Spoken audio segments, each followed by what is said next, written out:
What if I told you that you don't need to chase, impress, or even speak much to make someone deeply crave your presence? Sounds unbelievable, right? But the truth is, most people fail not because they aren't good enough, but because they show too much too soon. And when mystery dies, so does desire. What if, instead of trying harder, you learned to say less, to be more? What if there were subtle psychological cues, silent triggers that flip the script and make them lean into you without even knowing why? This isn't manipulation, it's not trickery, it's self-mastery, understanding how presence, restraint, and controlled expression can captivate more powerfully than any words ever could. The version of you that speaks without needing to speak, that draws attention through calm confidence, that's the one they crave. If you're ready to stop chasing and start attracting, hit like, subscribe, turn on notifications, and comment below. I lead with energy, not noise. Let's get into it. Number 1. Why the ones who disappear stay in your head. It's strange, isn't it? The people who haunt us most aren't the ones who stay close. They're the ones who slip away quietly. Those who left questions hanging, who gave just enough to spark our interest, then vanished before we could understand them fully. That's the paradox of obsession. It isn't born in presence, it's born in absence. And the more available you are, the less space you leave for anyone to wonder about you. You might think showing up consistently earns attention, that replying fast, being transparent, always being there makes you more memorable. But human psychology doesn't work that way. We don't chase what we have, we chase what we almost had. We obsess over what we can't quite figure out. And when you make yourself completely readable, you make yourself forgettable. The Stoics understood restraint as power. Not everything must be said, not every emotion needs to be expressed. When you learn to hold back, not out of fear, but out of mastery, you shift the dynamic. You stop feeding other people's need for control and you start creating tension. Tension, when intentional, is magnetic. Picture it like this. You're watching a film, and right before the reveal, the screen cuts to black. That's the moment that burns into your mind, not because it explained everything, but because it didn't.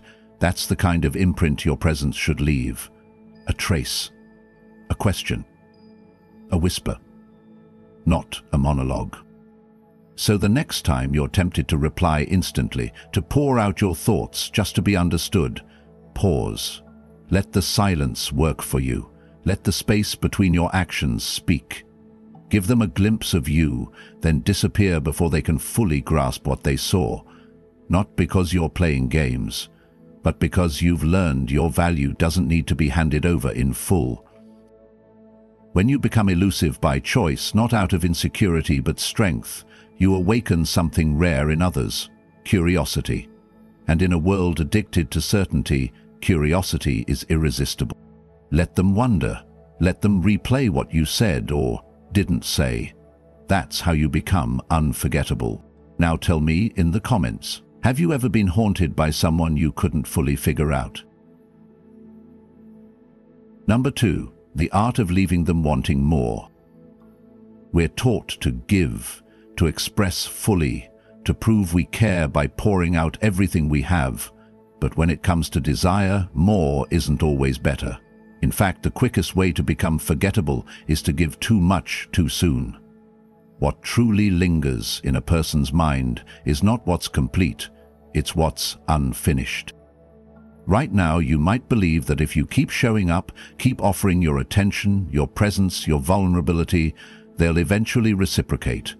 But that's not how desire works. We don't yearn for closure, we yearn for mystery. What grips the human mind is the space just before resolution, the unanswered question, the sentence that ends mid-thought. Think of your attention like a story. If you give away the entire plot, they close the book, but if you end the chapter too soon, they keep turning pages, even if the book is already gone. That's what the Stoics meant when they spoke of discipline, not in suppressing love or emotion, but in mastering timing. You don't owe anyone your full self right away. In fact, offering only fragments is often more powerful than bearing it all.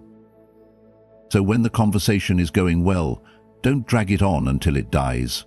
End it with energy still in the air. When they text, don't respond with paragraphs and emojis. Be present but brief. When they think they've figured you out, vanish just slightly. Pull back, not out of fear, but to protect the gravity of your presence. Why does this work? Because people remember what they don't understand. They chase what they can't quite reach. And when you leave just enough space for them to imagine more, you turn from a person into a story, one they keep retelling to themselves. The key isn't to manipulate, it's to maintain mystery. Not to hide, but to preserve. Not to play games, but to protect what makes you captivating. Being fully known too soon may feel validating in the moment, but it often ends in disinterest. Being partially known by choice creates depth, and depth keeps you in their mind long after you've left the room. So don't give everything, give just enough to awaken something in them, then disappear before they can name it. Now, ask yourself, when was the last time you ended a conversation while it was still alive? Number 3, why emotional whiplash makes you unforgettable. You're trying to be safe, stable, easy to love. You say the right things, respond the right way, keep everything smooth and unshaken. But here's the paradox. The more predictable you become, the less memorable you are. People don't remember calm, they remember the storm.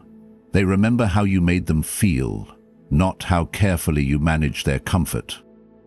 Right now, you might think consistency is what earns their attention, but consistency without intensity is just background noise. The human brain is wired to crave contrast. We remember the highs and lows, not the middle ground. And the people who leave the deepest imprints are rarely the ones who kept things pleasant. They're the ones who took us on an emotional ride we didn't expect. You don't need to be reckless, you don't need to create chaos, but you do need to stop flattening yourself to avoid being misunderstood. The Stoics never avoided emotion, they just refused to be ruled by it. Real power is showing emotion with precision, not to get a reaction, but to create an experience. Because connection isn't built through politeness, it's built through presence. Think about it like this. Would you rather sip lukewarm water every day, or take one unforgettable drink that shocks your senses? We don't remember neutral, we remember intensity. A joke that made us laugh unexpectedly, a silence that said more than words, a challenge that forced us to feel alive. These are the moments that stick. So instead of trying to be liked, be felt. Say the thing they didn't expect. Pause instead of filling the silence. Tease with warmth, but hold your ground. Create tension, not with cruelty, but with unpredictability. Because when you disrupt their emotional rhythm, you become the thought they return to. Not because you gave them comfort, but because you made them feel. This doesn't mean becoming someone else, it means becoming more of yourself, unapologetically. It means daring to bring energy into a conversation, even if that energy might shake something loose. Because that's what makes you unforgettable, your willingness to be fully alive in a world that rewards deadpan calm. Be the spark that jolts them, the silence that lingers, the emotional shift they didn't see coming. That's how obsession begins, not with logic, but with electricity. Now pause and ask yourself, are you being remembered or just tolerated? Number 4. When they see you shine, without them, everything changes. You've spent so much time trying to get their attention, thinking the more you chase, the more they'll care. But attention isn't earned through effort. It's triggered through perception. Specifically, the perception that you're valuable to others. When people see you through the eyes of someone who wants you, something primal gets activated. Comparison, curiosity, and the quiet fear of missing out. Right now you might still be orbiting them, liking their posts, subtly checking in, waiting for a sign. But none of that works. It reeks of need, and need never attracts, it repels. What pulls someone back isn't you waiting in the background. It's seeing that someone else has stepped into the spotlight you used to reserve just for them. This isn't manipulation, it's momentum. Stoicism teaches us to redirect our energy inward, to focus on building ourselves rather than seeking validation. And when you actually do that, when you stop performing and start thriving, you become magnetic again. Not because you tried, but because you no longer need to. Think of social proof like a signal. When others admire you, chase you, or simply acknowledge your presence, you send a message without speaking, "I have value." And that message echoes louder than any confession ever could. You become scarce, coveted, re-evaluated, and suddenly the person who took you for granted now has to wonder what they missed. So stop pouring energy into the one who left. Step back into the world. Be seen. Let others witness your potential. Build a life that radiates movement, new circles, new confidence, new gravity. Make your progress so visible that they can't look away, even if they pretend not to care. Because in truth, people never forget the ones who outgrew their absence. The shift is simple. Instead of waiting for them to notice you again, become someone they have to compete for, emotionally, mentally, even spiritually. Let them watch you become someone they no longer recognize, someone they can no longer reach with the same ease. That's not revenge. That's evolution. And if they return, it won't be because you begged. It'll be because your light became too bright to ignore. Now reflect and comment below. What part of yourself are you hiding that's ready to be seen? Number 5. The person who sees through you will always be remembered.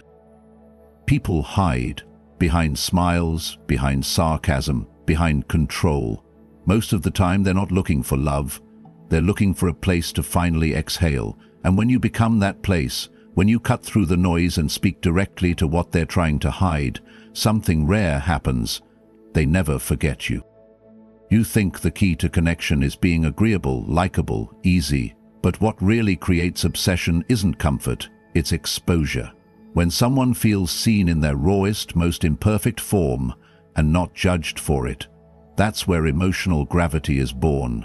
You don't have to fix them, you just have to reflect them. And most people never get that kind of reflection in their entire life. Right now, you might be afraid to go that deep, to point out the hesitation in their voice, the avoidance in their eyes.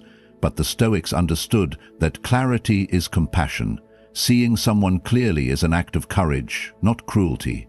It says, "I'm not here to flatter your mask. I'm here to understand your truth." And when you do that, without pressure, without needing anything in return, you create a bond stronger than attraction. Resonant. Imagine being the first person who looked at them and didn't just see the confidence or the charm, but the fear behind it, the fear of being left, the hunger to be enough, the shadow they've tried to hide, even from themselves. If you can hold space for that without trying to fix it, you become unforgettable. Not because you impressed them, but because you revealed them to themselves. This requires healing your own wounds first. You can't be present for someone else's darkness if you're afraid of your own. But once you've faced it, once you've stopped running, you gain the ability to stand in stillness while others unravel. And in that stillness, people find something they didn't even know they were seeking: safety. The result? They feel magnetized to you, not because of what you gave, but because of what you saw. You became the mirror that didn't distort. And even if you walk away, they'll return.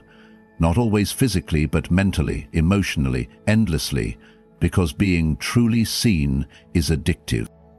Now ask yourself in the comments, when was the last time someone looked past your words and saw what you didn't say? Number 6. How breaking their expectations makes you unforgettable. People don't obsess over what fits the mold. They don't lose sleep over what they can predict. They become haunted by what doesn't behave the way they expect, what surprises them, unsettles them, challenges the assumptions they've already made. That's where fixation begins. not in what makes sense, but in what disrupts. Right now they think they know you. They've seen enough to form a mental template.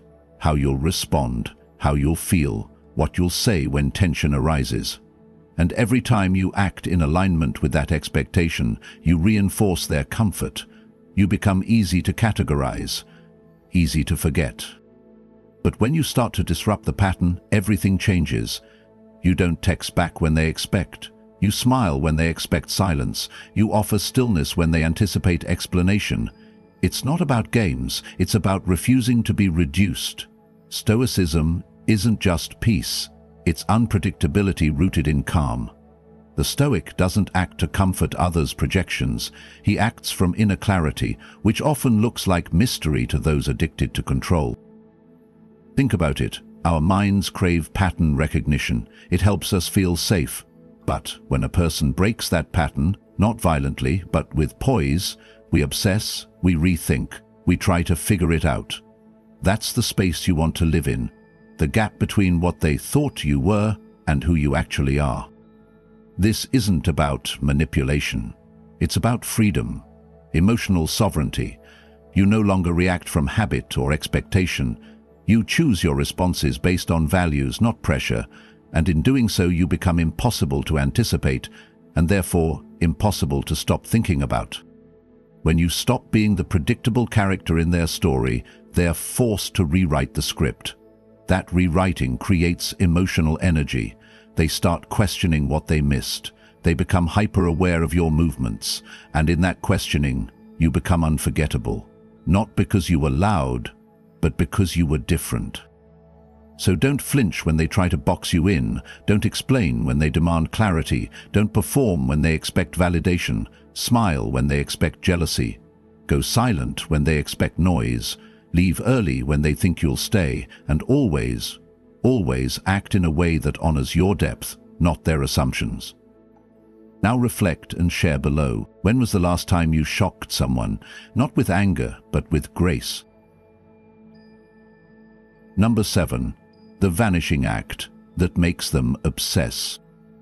There's something unsettling about a person who disappears without warning, not because they ghosted out of spite, but because they walked away with such quiet certainty it left no room for negotiation, no final words, no unraveling, just absence. Sharp, sudden, echoing. And that kind of absence doesn't just leave a gap, it creates a gravity. Right now you may still be showing up, subtly, softly, waiting to be seen, but the truth is, presence loses power when it's always guaranteed. People grow numb to what's constantly available. What startles them, what stays with them, is what vanishes, not out of cruelty, but from clarity. Because sometimes the most powerful move isn't to pull them back in, it's to leave before they realize they needed you. The Stoics didn't teach us to disappear out of ego. They taught us to detach with discipline. Marcus Aurelius knew the weight of silence, the strength of stepping back from what no longer serves you. When you stop responding, stop explaining, stop showing up just to prove something, you don't go cold, you go sovereign. And here's what happens. They begin to feel the space you once filled. Not in theory, but in reality. The absence becomes a mirror. In your silence they hear their own echo. They remember the moments they dismissed, the efforts they overlooked, the parts of you they thought would always be there, waiting. And now, they're gone. No message, no closure, just the haunting question, why did they stop trying? That question loops. It lingers. And the more they try to answer it, the more they think about you, not because you tried harder, but because you stopped trying at all. You let them sit in the space they created when they took you for granted. This isn't about revenge. It's about remembering your worth, about choosing peace over noise, silence over justification, presence over proving. And when you vanish not from bitterness, but from clarity, you become something they can't replace. Because you've become something they can't fully understand. Now reflect honestly. If you disappeared today without a word, who would feel it? And what would it say about your value? Number 8. Be the mirror they can't escape. Sometimes it's not the love that lingers. It's the way someone saw us. Not for who we pretended to be, but for who we really were beneath all the armor. When you become that kind of presence, one that doesn't just observe but reflects, you don't just leave a mark, you leave a fracture, a space that no one else knows how to fill. You weren't loud, you didn't overwhelm, but you noticed. The way their voice faltered when they talked about their father, the silence they held when they spoke of old friendships, the subtle fear behind their bravado, the softness buried under their strength. You saw all of it and said nothing loud, but everything real. That kind of seeing is rare and terrifying, because when someone reflects our soul, we can't hide from ourselves anymore. And when that mirror disappears, when the one person who truly saw us walks away, it doesn't feel like a breakup. It feels like losing the only proof that we were understood. The Stoics taught us that not every bond is meant to last, but every bond can reveal. And your gift wasn't your effort. It wasn't how much you gave. It was how deeply you noticed. You held space without trying to change them. You accepted the complexity without turning it into a project. And in doing so, you became a mirror they didn't know they needed, until it was gone. When you leave, after seeing someone at that level, your absence isn't empty, it's loud, because they don't just miss you, they miss the version of themselves they were when they were with you. You reflected back a truth they didn't know how to carry alone, and now they're left chasing the feeling of being seen that clearly again. That's the legacy of presence, rooted in awareness. It doesn't need to be dramatic. It just needs to be real, and it always outlasts the moment. So if you walk away, walk with peace, knowing that even in silence, even without return, you've left something indelible, not because of what you took, but because of what you revealed. Now sit with this and share below. Have you ever missed someone, not for who they were, but for who you were when they looked at you? You came here thinking desire had to be earned by effort. Now you know it's unlocked through presence, restraint, and psychological precision. You never had to be louder, you just had to be deeper. They didn't ignore you because you lacked value, they couldn't feel it because you were giving it away too freely. If you're ready to keep sharpening your self-control and let your silence do the talking, like this video, subscribe and comment. I am the calm they crave. Stand tall, speak less, let your energy do the work.